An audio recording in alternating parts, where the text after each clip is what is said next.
บัดนี้นี่นะการบวชนี่นะมีจักอย่างก็อยากจะนำมาเว้าให้ฟังบวชนี่มี5อย่างบัดนี้เฮาอยู่ใน5อย่าง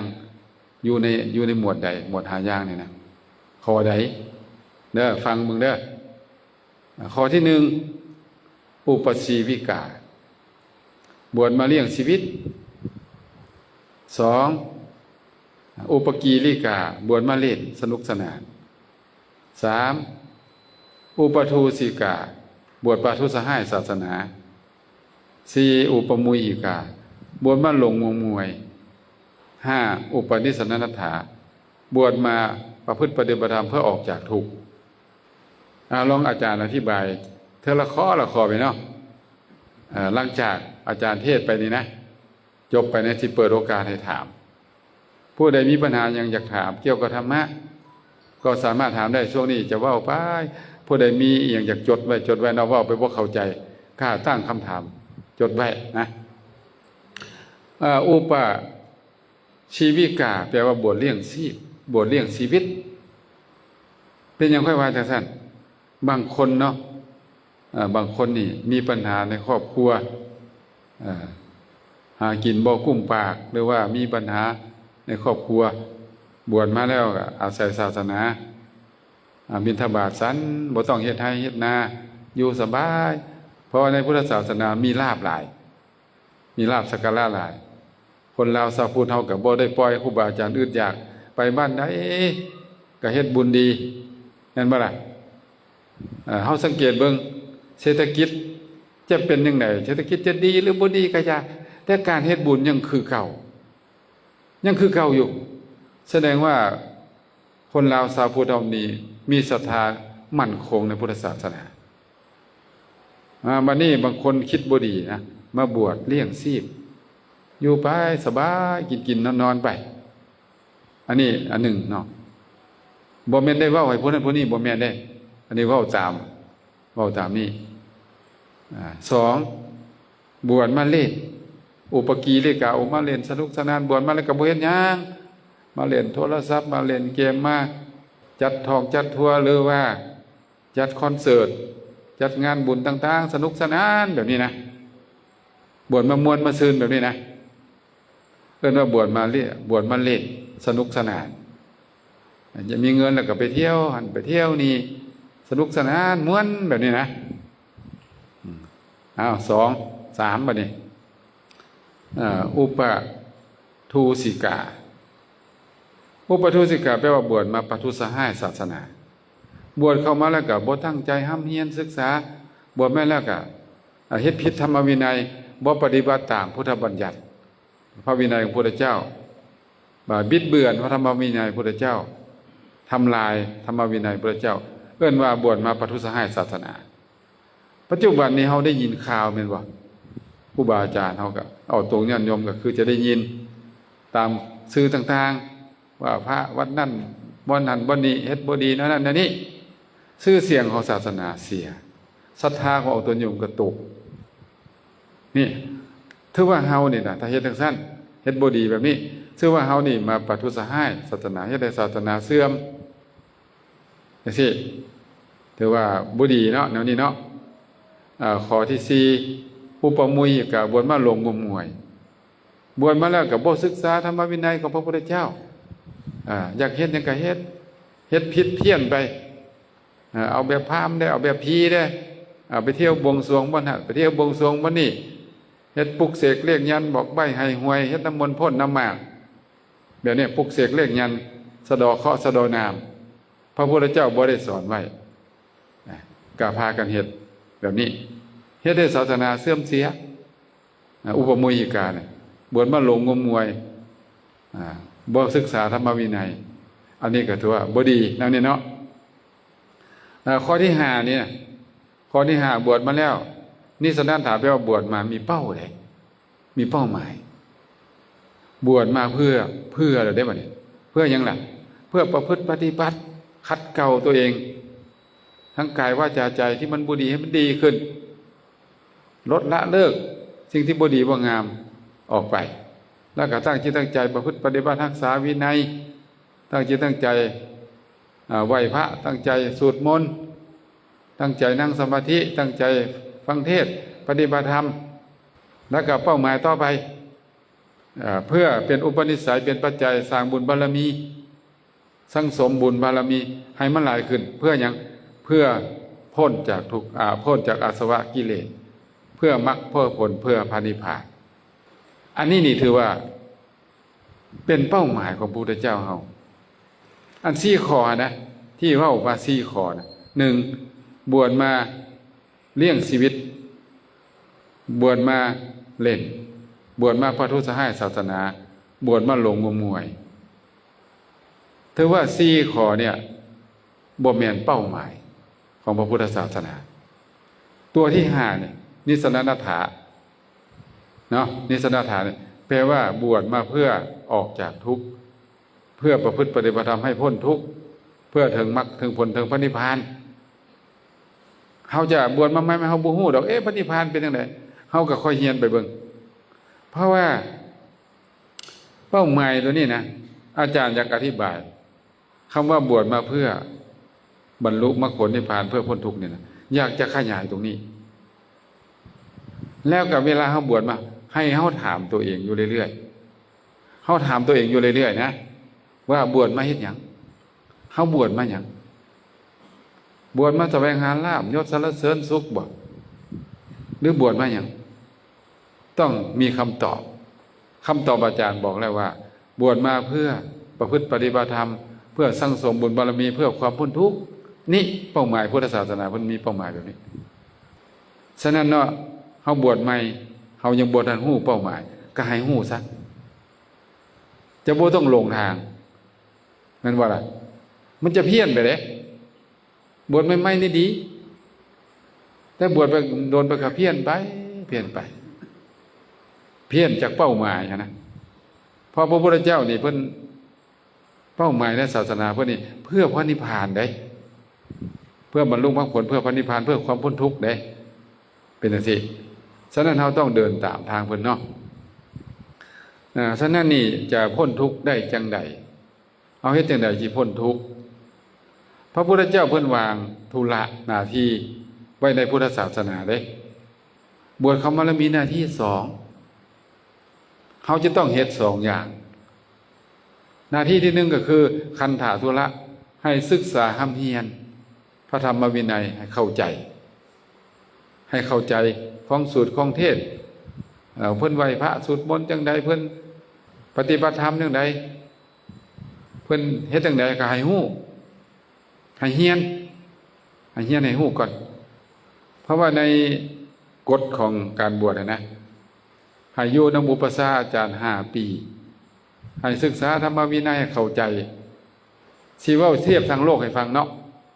ทางโลกเป็นเพิ่นว่าจังได๋เพิ่นว่าจังซี่ผู้ใดแต่งงานใหม่น่ะแต่งงานใหม่ไปอยู่นำพ่อเฒ่าน่ะไปอยู่นำพ่อเฒ่าเฮ็ดหยังเฮียนเวียกเฮ็ดเวียกเฮ็ดใส่นาเฮ็ดเฮือนเฮ็ดศาลเฮ็ดแล้วก็อยู่นำพ่อเฒ่าจนว่าได้ลูกออกมาลูกใหญ่ขึ้นมาสมัยก่อนนั่นนะเพิ่นบ่ให้ออกเด้บ่ให้ออกเฮือนเด้ให้เก็บไม้เฮือนเนาะเก็บเสาเฮือนเฮ็ดไม้คือไม้ค้างไม้แป้นไม้ให้ครบแล้วก็สมควรแก่เวลาเพิ่นก็ให้ย้ายออกไปเพิ่นก็สิแบ่งดินให้อยู่ข้างๆเฮือนเพิ่นนี่แหละปลูกเฮือนแล้วก็เอาย้ายออกไปเฮือนนั้นแต่ว่าลูกน่ะเพิ่นก็ยังเลี้ยงยังเบิ่งอยู่เวลาแต่งงานกันใหม่ๆนี่เฮาผิดเถียงกันนี่นะเพิ่นก็เอามาโอวาทมาสั่งมาสอนมาอบรมทั้งผัวทั้งเมียทั้งลูกทั้งหลานนั่นแหละเฮ็ดให้ครอบครัวอบอุ่นอยู่กันได้พ่อเฒ่าแม่เฒ่าก็ประคับประคองให้2ผัวเมียที่แต่งงานใหม่นี่ให้ฮู้จักเวียกจักงานฮู้จักหน้าที่อบรมพร่ำสอนบ่คือเก่าแล้วเจ้าน่ะเจ้ามีครอบมีครัวแล้วเจ้าตั้งจิตตั้งใจ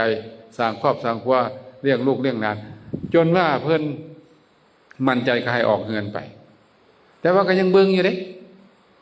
นี่แบบนี้บัดนี้เฮาบวชมาก็เหมือนกันต้องอยู่กับพ่อก็คืออุปชฌาย์อาจารย์อยู่เฮ็ดหยังล่ะอยู่เฮียนของวัดของว่าเฮียนศีลเฮียนธรรมเฮียนวินัยเฮียนการประพฤติปฏิบัติให้มันเป็นให้มันเข้าใจซะก่อนปีกล้าขาแข็ง ปีกล้าคาแค้นแล้วค่อยออกไปอยู่พ้นพรรษาหาเนาะพรรษาหาแล้วก็พ้นเป็นพระพ้นนิสัยก็ออกไปอยู่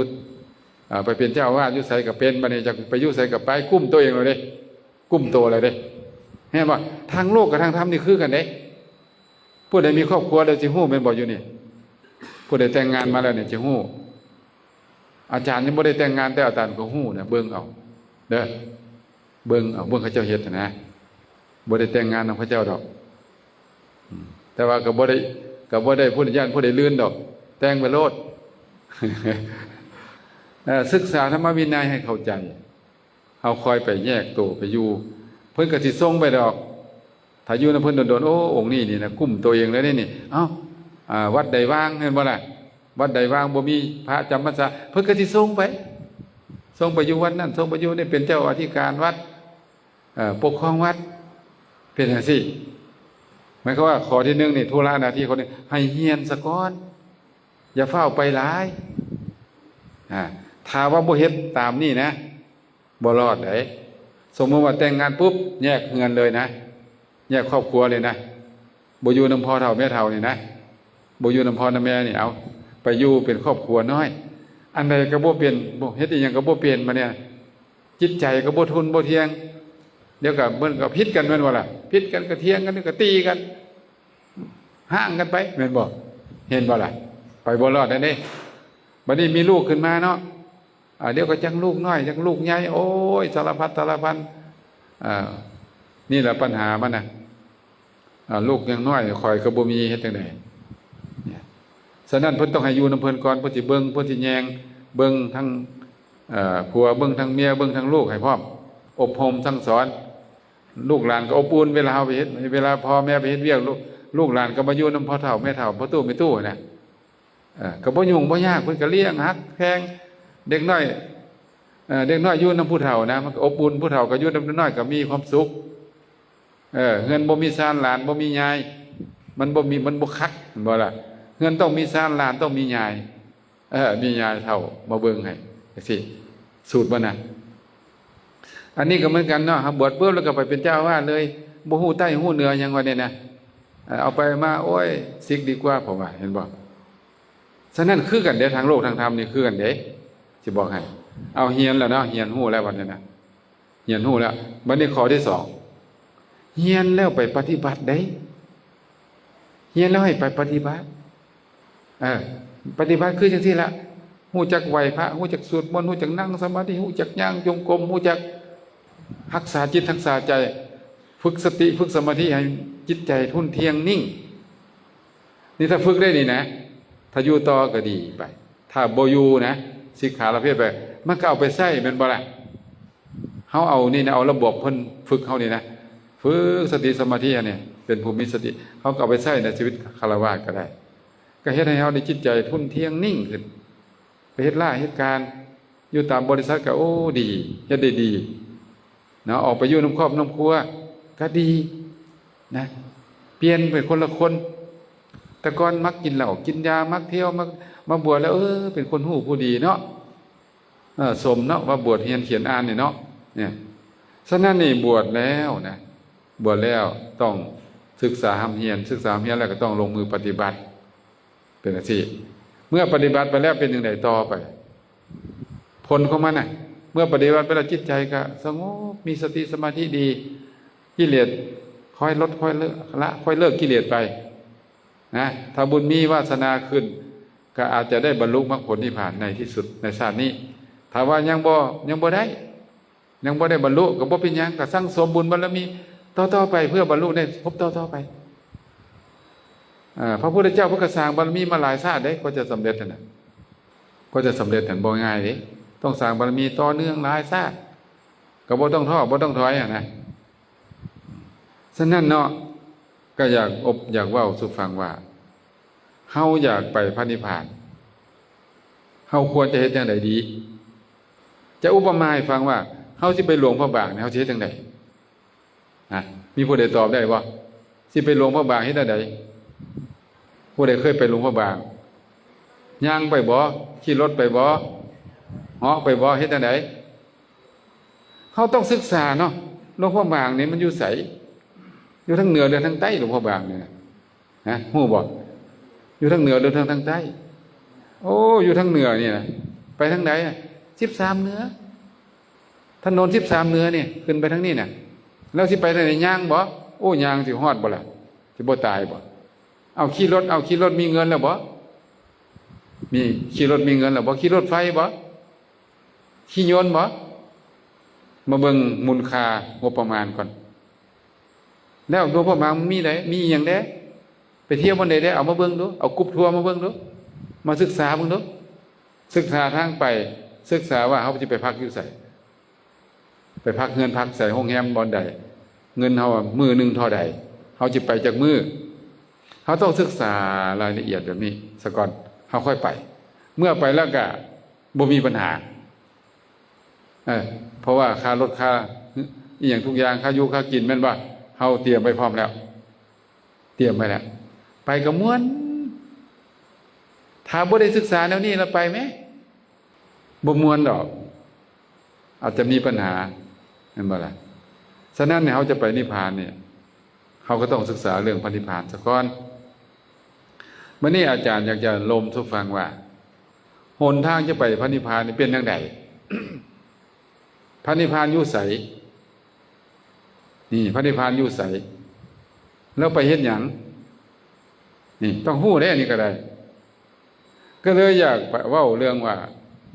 พระนิพพานให้ฟังหนทางที่ไปพระนิพพานเนี่ยเป็นจังไดจะได้ยกพระสูตรม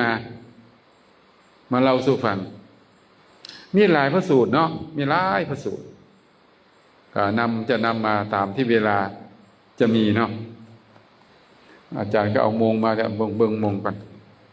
แล้วจะเว้าเลยโมงเลยยามไปนี่ถือบ่พูดในโมงอันนี้ก็ได้ถือบ่พูดเนาะ19:22น่าจะบ่ถือได้จังได๋เอาเบิ่งโมงน้อยก็ซั่นบ่ถืออีหลีตัวนี้บ่ถืออุตสาหมาโซบ่ถือซ้ำขายหน้าตายเลยเก็บซะเฮาเว้าต่อกันดีกว่าเนาะเว้าต่อว่าจะยกสูตรหนึ่งว่าชื่อว่านันทิยสูตรนันทิยสูตรนี่เป็นชื่อของปริภาสกเป็นนักบวชนอกศาสนาแปลกว่าเขาเป็นยังเขาสนใจพระพุทธศาสนาเขาบ่ได้เป็นคนพุทธศาสนาเด้เขาสงสัยพระพุทธเจ้าเนี่ยนะว่าพระนิพพานเนี่ยนะศาสนาอื่นบ่มีเด้พระนิพพานบ่มีเด้พระพุทธศาสนาเท่านั้นได้มีพระนิพพานจะว่าเรื่องสุภัททปริภาสกก่อนก็ได้นั่นบ่สุภัททปริภาสกเนี่ยพุทธเจ้านอนอยู่ป่วยจะปรินิพพานนอนอยู่นอนป่วยอยู่สุภัททปริภาสกนี่เราก็อายุหลายแล้วเด้เรามีความสงสัยว่าสมณะ4จำพวกนี่มันมีอยู่ไสเพราะว่าศาสนาใดนะลัทธิใดก็บอกว่าตัวเองนี่นะดีศาสนาค่อยนี่ดีผู้ใดก็ว่าดีผู้ใดก็ของเขาดีเลยอยากรู้ว่าสมณะ4จำพวกนี่มีอยู่ในศาสนาใด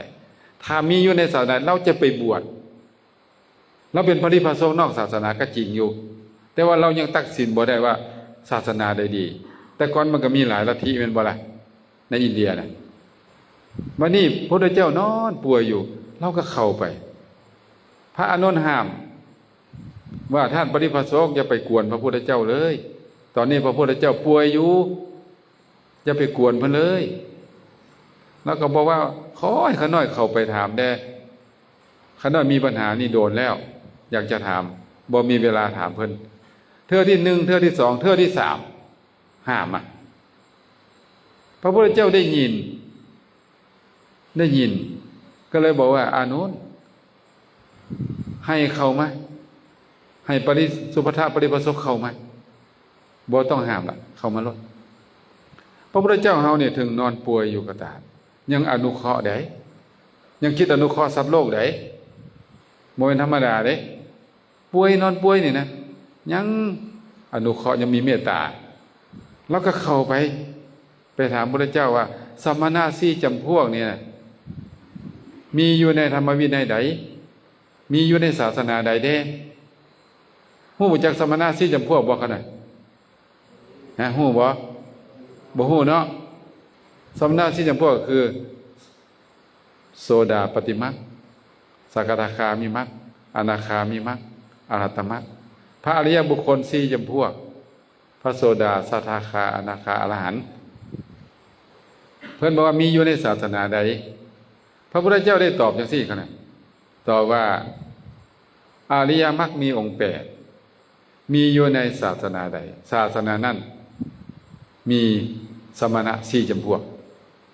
แล้วศาสนาใดอริยมรรคมีองค์8มีก็มีแต่พุทธศาสนานี่แหละมีในพุทธศาสนาอริยมรรคมีองค์8นะสัมมาทิฏฐิสัมมาสังกัปโปสัมมาวาจาสัมมากัมมันโตสัมมาอาชีโวสัมมาวายโมสัมมาสติสัมมาสมาธิ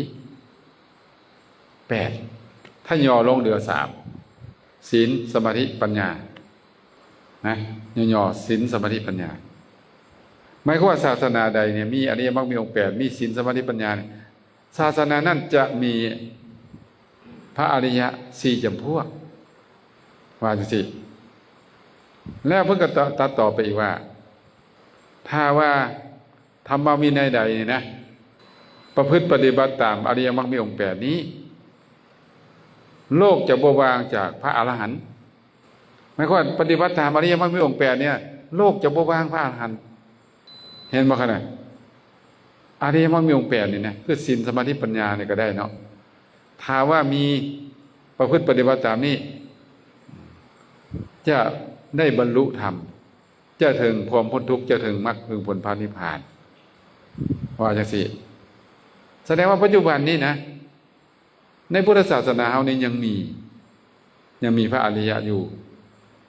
ถ้าว่าตราบใดยังปฏิบัติธรรมอยู่ตราบนั้นก็จะมีการบรรลุธรรมอยู่คือการเดินทางเขานะการเดินทางการปฏิบัติก็คือการเดินทางไปไสเขาตั้งเป้าไว้แม่นบ่เขาตั้งเป้าไว้ไปยุ่งหม่องใดเขาตั้งเป้าไว้หลวงพระบางนี่เขาก็ตั้งใจย่างไปหรือว่าขี่รถไปฮอดบ่หลวงพระบางนี่ฮอดวันนี้เขาตั้งเป้าไปพระนิพพานนี่ตั้งเป้าพระนิพพานนี่นะฮอดบ่เพราะว่ามีตัวอย่างแล้วดิพระพุทธเจ้าเพิ่นก็สำเร็จเป็นพระพุทธเจ้าแล้วก็นิพพานแล้วดิพระปัจเจกพระพุทธเจ้าพระอริยสาวกเพิ่นก็ไปพระนิพพานนั่นแหละดิถ้าบ่ได้ไปก็มีแต่พวกเฮานี่แหละตกข้างอยู่นี่นะเป็นหยังเขาจะตกข้างเหรอเขาน่ะเป็นหยังจังตกข้างมันมีนั่นอยู่เหตุผล1เฮานี่นะบุญบารมียังน้อยอยู่ยังบ่เต็มยังบ่หลายเฮาต้องสร้างบารมีไปอีกอันที่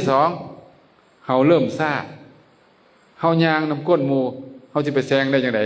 ไปก่อนก็ฮอดก่อนแม่นบ่คั่นน่ะไปที่หลังก็ฮอดที่หลังแม่นบ่ฉะนั้นเฮาเริ่มต้นซ่ามันก็คือเรียนหนังสือนี่แหละคั่นน่ะคือเรียนหนังสือนี่นะคนที่เขาเรียนก่อนเขาก็จบก่อนคนเรียนนำหลังก็จบนำหลัง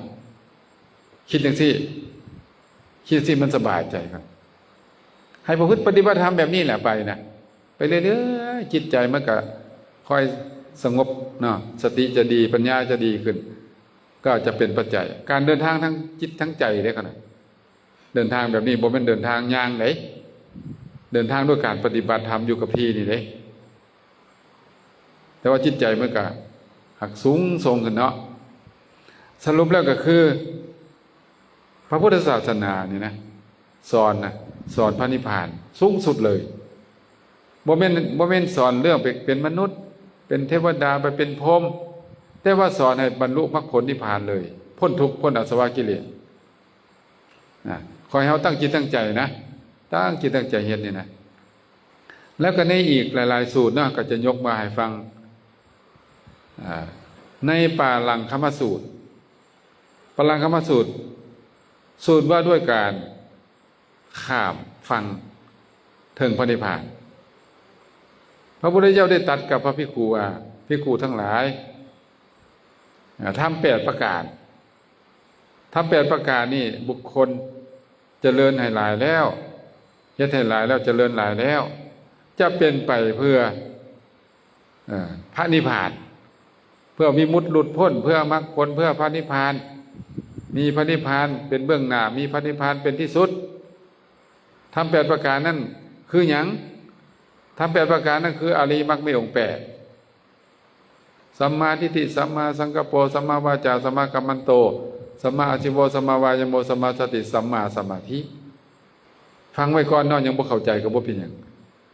ให้หู้ทางก่อนครับเฮายังบ่เคยไปก็บ่เป็นหยังฟังก่อนเรียนแผนที่ก่อนเพิ่นบอกว่าทำ8ประการนี่นะจะเป็นเหตุให้ถึงพระนิพพานแต่ว่าคอยเฮาประพฤติปฏิบัติสม่ำเสมอจะถึงพระนิพพานเองคือเฮาจะไปลงพระบาทเฮาตั้งใจย่างไปนี่นะเขาน่ะย่างไปถึงทางนี่นะมันจะฮอดเองนะมันจะฮอดเองอันนี้ก็สูตรหนึ่งเนาะจะนำมาเว้าให้ฟังหลายสูตรเพื่อจะได้เข้าใจเนาะก็มีอีกสูตรหนึ่งอัชราสูตรเทวบุตรได้ถามพระพุทธเจ้าถามว่าข้าน้อยนี่นะแต่ก่อนเราเป็นนักปฏิบัติเขานะปฏิบัติไปแล้วตายบ่ได้สำเร็จเป็นพระอรหันต์ตายก่อนวันนี้เราก็ยังคล้องใจอยู่ไปเกิดเป็นเทพบุตรยังคาใจอยู่เฮ็ดจังได๋เนาะเฮาปฏิบัติไปคือบ่ได้บรรลุเนาะเฮ็ดจังได๋ก็เลยมาถามพระพุทธเจ้าว่าข้าน้อยนี่นะเปิดเป็นเทพบุตรแล้วนี่นะมันมีความลุ่มหลงในกามคุณมันมีนางอปสรแวดล้อมนะเฮ็ดให้ข้าน้อยนี่ลุ่มหลงสิหนีจากสิ่งเหล่านี้ได้จังไหนสิหนีจากป้าอันลุ่มหลงนี้ได้จังไหนพระพุทธเจ้าก็เลยตรัสว่าอุสุโกนามะโสมะโขอภยานามะสาธิสาให้ท่านไปทางตรงไปทางตรงไปทางตรงไปทางซื่อไปทางลัดทางตรงคือหยังคืออริยมรรคมีองค์8อริยมรรคมีองค์8เป็นทางตรงไปสู่พระนิพพานแล้วไปที่ทิศใดทิศที่บ่มีภัยก็คือพระนิพพานนั่นเองพระนิพพานบ่มีภัยเดินสะดวกไปสะดวกฮอดพระนิพพานแล้วบ่มีภัยกิเลสภัยวัฏภัยบ่มีเลยฉะนั้นพระพุทธเจ้าได้เฮ็ดทางไปแล้วทางไปพระนิพพานเนี่ยนะ8เลนเนาะอริยมรรคมีองค์8นั่นคือ8เลนเลยพระเจ้าสร้างถนนหนทางไว้เพิ่นไปมาแล้วเพิ่นไปฮอดแล้วเพิ่นไปแล้วเพิ่นไปถึงพระนิพพานแล้วถ้าเฮาอยากไปนำเพิ่นเฮาต้องย่างนำเพิ่นไปทางใดล่ะไปทางนี้แหละอริยมรรคมีองค์8นี่แหละเคยสูตรธรรมจักรบ่ล่ะธรรมจักรอะหนทาง3เส้นน่ะการมาสุขันธิกานุโยคเพิ่นก็บอกว่าบ่เป็นตะไปอัตตกิลมัฏฐานุโยคก็บ่ไปให้ไปมัชฌิมาปฏิปทามัชฌิมาปฏิปทาคืออริยมรรคมีองค์8เป็นหนทางไปพระนิพพานอยู่ไสก็เว้าแนวนี้บัดนี้เนาะมีพราหมณ์ถามพระพุทธเจ้าได้บ่ได้ข้าแต่พระองค์ผู้เจริญพระนิพพานน่ะก็มีหนทางไปพระนิพพานก็มีผู้บอกทางพระนิพพานก็มีแล้วสาวกของพระองค์น่ะไปพระนิพพานหมดบ่พระพุทธเจ้าตอบว่าบ่เบิดไปพระนิพพานหน่อยเดียวว่าซั่นเป็นหยังคือเป็นจังซี่ขนาดพระนิพพานก็มีหนทางไปพระนิพพานก็มีผู้บอกทางก็มีเป็นหยังคือบ่ไปเพิ่นบอกว่ามีหน่อยเดียวสาเหตุจังซี่นี่มีคำตอบขนาดคือบ่ไปนำเพิ่นบ่เฮ็ดนำเพิ่นปานใดผู้บอกทางก็คือเพิ่นนั่นน่ะพระพุทธเจ้าล่ะแต่ว่าเฮาบ่ไปเฮาบ่ไปมันก็บ่ฮอดแม่นบ่ถ้าปฏิบัติตามเพิ่นแม่เฮ็ดตามเพิ่นแม่มันก็สิไปคือเพิ่นนั่นแหละแม่นบ่ล่ะคั่นน่ะก็สิไปคือเพิ่นนั่นแหละฉะนั้นนี่นะถ้าผู้ใดอยากไปพระนิพพานต้องปฏิบัติตามเพิ่นคืออริยมรรคมีองค์8ทางไปพระนิพพานก็คืออริยมรรคมีองค์8คันว่าสินำมาเว้าให้ฟังหลายๆเพื่อจะได้เข้าใจเนาะมีพราหมณ์ถามพระพุทธเจ้าคั่นน่ะว่าหนทางไปพระนิพพานคือหยังขอปฏิบัติให้ถึงพระนิพพานคือหยังแม่นหยังสินะพระพุทธเจ้าก็ได้ตรัสตอบว่าห หนทางไปพระนิพพานก็คืออริยมรรคมีองค์แปดขอปฏิบัติให้ถึงพระนิพพานก็คืออริยมรรคมีองค์แปดหนทางไปพระนิพพานก็กับขอปฏิบัติให้ถึงพระนิพพานอันเดียวกันเขานะโอ้น่าทึ่งเด้ตัวนี้นะน่าคิดเด้ฉะนั้นผู้ที่จะไปพระนิพพานนะก็ไปทางนี่แหละทางอริยมรรคมีองค์แปดเนี่ยแหละและผู้ใดอยากถึงพระนิพพานก็ปฏิบัติตามอริยมรรคมีองค์แปดนี่แหละอันเดียวกันเขาได้ทางไปพระนิพพานกับขอปฏิบัติให้ถึงพระนิพพานแสดงว่าบ่ต้องยางบ่ต้องไปใส่เขาได้นั่งปฏิบัติอยู่นำวัดนำวาอยู่ตามที่ต่างๆบ่แม่นว่าพระนิพพานอยู่ทางย่างไปบ่แม่นเด้ปฏิบัติอยู่นี่ให้จิตใจหลุดพ้นจากอาสวะกิเลสนี่ก็ฮอดแล้วนิพพานน่ะถามว่าพระนิพพานอยู่ไสพระนิพพานบ่ได้อยู่ไสอยู่ในใจอยู่ในตัวเฮานี่อยู่ที่จิตใจเฮานี่เนาะอริยสัจสี่อริยสัจสี่นี่นะทุกข์ก็อยู่ในตัวเฮานี่สมุทัยก็อยู่ในตัวเฮานี่นิโรธมรรคก็อยู่ที่ตัวเฮาแต่ว่ายังบ่ได้เกิดแม่นบ่ทุกข์สมุทัยทุกข์ก็คือตัณหาทุกข์ก็คือความทุกข์เนาะความทุกข์สมุทัยคือเหตุให้เกิดทุกข์คือตัวตัณหา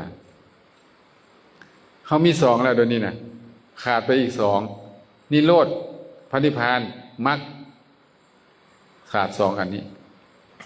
เขาเสริมสองอันนี้เข้าไปให้มันครบอริยสัจสี่เนี่ยเมื่ออริยสัจสี่ครบแล้วก็จะถึงพระนิพพานอีกเป็นอันนั้นได้ขนาดเพราะนั้นเขาได้ว่าตามเป้าได้นี่เขาบวชมาเป้าหมายมันเป็นสี่เนี่ยโชคดีลาภดีแล้วครูบาอาจารย์เขาเนี่ยนะได้มาบวชแบบนี้นะโชคดีลาภดีหลายเพราะว่าพุทธศาสนาเขาเป็นศาสนาที่ดีที่สุดของโลกเมื่อบ่จักปีที่ผ่านมาเนี่ยครับเมื่อบ่จักปีที่ผ่านมาเนี่ยเขาประชุมอยู่ที่ประเทศสวิตเซอร์แลนด์เขาเชิญเมื่อทุกศาสนาเขานะศาสนาพุทธคริสต์อิสลามศาสนาซิกบาฮายศาสนาทุกศาสนาไปรวมตัวกันแล้วมีหัวข้อบอกว่าศาสนาใดเป็นศาสนาที่ดีที่สุดของโลกแล้วก็ให้โหวตมาเลยบ่ต้องฟรีโหวตเลยโหวตมาเลยผู้ใดมักว่าศาสนาใดดีนี่ให้เขียนมาเลยปอนบัตรเลยหน้าแปลกเขาหน่อยทุกศาสนานะเขาโหวตให้พุทธศาสนาหมดเลยเขาหน่อยศาสนาคริสต์อิสลามศาสนาซิกบาฮายศาสนาพราหมณ์ศาสนาทุกศาสนาบอกว่าพุทธศาสนาเป็นศาสนาที่ดีที่สุดเขาก็เลยสัมภาษณ์เขาหน่อยสัมภาษณ์ว่าอย่างที่สัมภาษณ์ศาสนาอื่นนะว่าเป็นอย่างเจ้าจังโหวตให้พุทธเจ้าเป็นผู้นำศาสนาของเจ้าเป็นอย่างจังโหวตให้พุทธเขาก็ตอบอย่างที่เขาหน่อยเขาบอกว่าคำสอนของพระพุทธเจ้าเนี่ยนะเขาได้อ่านเบื้องแล้วเนี่ยมันเป็นไปเพื่อความเมตตากรุณาบ่เบียดเบียนกันเป็นไปเพื่อความสงบสุขเป็นไปเพื่อสันติภาพฉะนั้นพุทธศาสนาจึงเป็นศาสนาสากลคือเขากับได้เบิดทุกศาสนาบ่ผิดไผบ่เบียดเบียนไผยกตัวอย่างศีลห้านี่นะศีลห้าในปานาบ่ให้ฆ่าสัตว์มดแมงก็บ่ให้ฆ่าเป็นจังไดอยู่นำกันเป็นอะไรมีความสุขบ่คั่นน่ะสมมติว่าเฮาบ่ฆ่ากันน่ะดีบ่บ่ฆ่าปูบ่ฆ่าปลาบ่ฆ่ามดบ่ฆ่าแมงบ่ฆ่ากันเฮาจะอยู่กันแบบสันติบ่อยู่ด้วยกันเมตตากรุณาบ่รักของไผข้อที่สองบ่รักของผู้ใดเป็นอย่างไรบ้านเมืองสงบบ่ขนาดว่าเงินทำบ่เฮ็ดบ่ใส่ประตูก็ได้ถ้าบ่รักกันนะแม่นบ่ต้องเฮ็ดหัวก็ได้บ่ต้องเฮ็ดประตูหน้าต่างก็ได้ถ้าบ่รักกันเนี่ยเริ่มไว้เนื้อเชื่อใจกันแล้วเนี่ยข้อที่สามกามเมียบ่ผิดบ่ล่วงบ่ผิดลูกผิดเมียคนอื่นเนี่ยเป็นจังไดสงบบ่บ้านเฮือนบ่ต้องมีประตูก็ได้บ่ต้องไว้เนื้อเชื่อใจกันครอบครัวก็บ่ต้องบ่แตกบ่ต้องแยกข้อที่สี่มุสาบ่ตัวกันบ่ตัวบ่ต้มบ่หลอกบ่ลวงบ่สอบ่โกงเป็นจังไดไว้เนื้อเชื่อใจกันแม่นบ่ล่ะแล้วสิมีศึกมีสงครามบ่สิผิดกันบ่สิเถียงกันบ่สิขึ้นลงขึ้นศาลบ่สิเข้าคุกมีคุกบ่ข้อที่ห้าสุราบ่ดื่มสุรา เนาะของมึนเมาของเสพติดทุกอย่างบ่อยดื่มบ่อยกิน5 ข้อนี้นะถ้าเอากฎหมาย5 ข้อนี้นะคุมทั้งโลกเลยโลกนี้อยู่เย็นเป็นสุขสงบเมื่อหลายปีที่ผ่านมาขนาดเขาประชุมศาสนาอยู่ที่ไทยเขานิมนต์ญาทานพองสมาเลิกประธานสงฆ์ลาวเฮาองค์ที่เพิ่นเสียไปก่อนนะฮู้จักบ่ญาทานพองสมาเลิกอยู่วัดอันนี้นะอยู่วัดองค์ตื้อนี่นะเขานิมนต์เพิ่นไปประชุมอยู่ที่กรุงเทพศาสนาพุทธศาสนามาประชุมกันที่นั่นเบิดขนาดแล้วนี่นะเขาให้เกียรติลาวน่าทึ่งเขาเนี่ยเขาให้เกียรติลาวเขาตั้งปัญหาขึ้นมาหนทางสู่สันติภาพโลกคือหยังหรือว่าแม่นหยังให้ลาวตอบให้เกียรติลาวเขาน่ะญาทานพองสมฤกษ์ตอนนั้นเป็นรองประธานสงฆ์ลาวได้ตอบว่าจังซี่เขาน่ะคือศีล5หนทางสันติภาพโลกคือศีล5เอาลองมึงแม่ทุกคนเนี่ยมาปฏิบัติเอาศีล5เนาะบ่ฆ่าสัตว์บ่ลักทรัพย์บ่ประพฤติผิดกามบ่ตัวบ่กินเหล้าเมายาสิเกิดหยังขึ้นขนาดว่าสงบโลกอันนี้นะ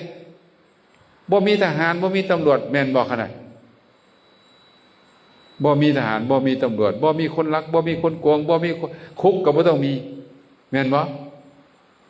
ศาลก็บ่ต้องมีเพราะบ่มีคดีแม่นบ่แล้วโลกนี้สงบบ่สงบทุกคนยกไม้ยกมือสาธุตอบได้ดีตอบได้ดีสุดยอดบอกขนาดกฎหมายพระเจ้าหาขอคุมโลกกฎหมายของประเทศแต่ละประเทศเป็นพันๆมาตราแม่นบ่ปันนั้นก็ยังมีคนเฮ็ดบ่ดีอยู่แต่ว่าพระเจ้าหาขอเท่านั้นคุมหมดเลยทั้งโลกเลยฉะนั้นศาสนาพุทธเป็นศาสนาที่ดีที่สุดในโลกสอนให้คนพ้นทุกข์สอนให้คนนี่เพิ่นสอนอย่างไรล่ะสอนให้คนชั่วให้เป็นคนดีคำสอนพระเจ้าเขานี่นะคนที่ชั่วนี่ประพฤติปฏิบัติตามธรรมเป็นคนดีสอนคนทุกข์ให้เป็นคนห่างคนมีสอนคนโง่เป็นคนฉลาดสอนคนบุรุษชนให้เป็นอริยชนสอนคนโง่ให้เป็นคนมีปัญญาสอนคนทุกข์ให้พ้นทุกข์เอาติล่ะพระพุทธเจ้าเนี่ยนะ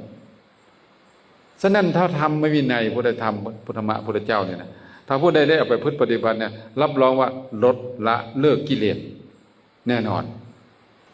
แค่ศีล5นี่ก็ยังขนาดนี้ถ้าผู้ใดได้ปฏิบัตินะรักษาศีลและปฏิบัติฝึกสติให้มีสติมีสมาธินิ่งรู้สึกตัวหรือนิ่งจิตใจบ่วุ่นวายถ้าทุกคนเป็นจังซี่เกิดนี้ยังขึ้นขนาดเกิดนี้ขึ้นโลกนี้สงบขาศึกอยู่ทางในนี่นะถึงกำจัดไปนี่นะโลกนี้อยู่เย็นเป็นสุขเฮานี่แหละจะอยู่เย็นเป็นสุขถ้าทุกคนนะได้เอาธรรมะไปปฏิบัติหมายความว่าทุกครอบครัวเนี่ยนะยังมาแรงกับมีการไหว้พระสวดมนต์ปฏิบัติธรรมอยู่ครอบครัวนั่นรับประกันว่ามีความสุขแน่นอนหรือผู้ใดได้เห็นแบบนี้ผู้ใดได้เห็นแบบนี้ยังมาแรงมากไหว้พระสวดมนต์นั่งปฏิบัติธรรมอ่านธรรมะฟังธรรมะผู้ใดเห็นแบบนี้ผู้นั้นรับรองว่าสงบร่มเย็นเป็นสุขครอบครัวใดบ้านใดเมืองใดประเทศใดเฮ็ดแบบนี้รับรองว่าสงบร่มเย็นเป็นสุขแน่นอนเห็นบ่ล่ะฉะนั้นเฮานี่นะได้มานับถือศาสนาที่ดีที่สุดทั่วโลกเขาโหวตให้ได้ขนาดเขาโหวตให้ได้เขาโหวตให้เฮาได้ว่าเป็นศาสนาที่ดีที่สุดเฮาฮู้บ่ศาสนาสอนพุทธเจ้าสอนเรื่องหยังฮู้บ่เขาโหวตให้เฮาแล้วว่าเป็นศาสนาที่ดีแต่ว่าเฮาฮู้บ่เฮาต้องมาเรียนเฮาอาจจะหาก็มาบวชแม่นบ่ล่ะอาจจะยังบ่ฮู้หยังแต่ว่าเฮาเรียนไปฟังไปเรียนไปฟังไปหาสิเสื่องซึมหาสิฮู้ไปมื้อนี้ฟังบ่ฮู้มื้ออื่นก็จะฮู้ค่อยๆฮู้ไปเรื่อยๆเรื่อยๆอาศัยฟังโดนๆอาศัยฟังใช้เวลาไปเรื่อยๆสิเสื่องซึมเข้าไปเรื่อยๆคือหยังล่ะคือมะขามป้อมดอกเฮ็ดคือมะขามป้อมดองอยากให้มะขามป้อมหวานบอกดองน้ำตาลอยากให้มะขามป้อมเค็มบอกดองเกลือรับรองว่าดองไป ลงไปมะขามป้อมนั้นน่ะจะดูดเกลือเข้าไปจะดูดน้ำตาลเข้าไปมะขามป้อมมันก็จะหวานมะขามป้อมนั้นก็จะเค็มเฮาก็เหมือนกันเฮาฟังธรรมะเฮียนธรรมะฟังไปฮู้บ่ฮู้ก็อย่าฟังไปเรื่อยๆมื้อนี้บ่ฮู้มื้ออื่นก็ฮู้รับรองว่ามาอยู่นี่7 วันเนี่ยนะลองเลี้ยวหลังขึ้นไหมเลี้ยวหลังกลับขึ้นไปว่ามื้อทำอิฐที่เฮาเข้ามาเนี่ยนะกับเดี๋ยวนี้นะต่างบ่ต่างกันบ่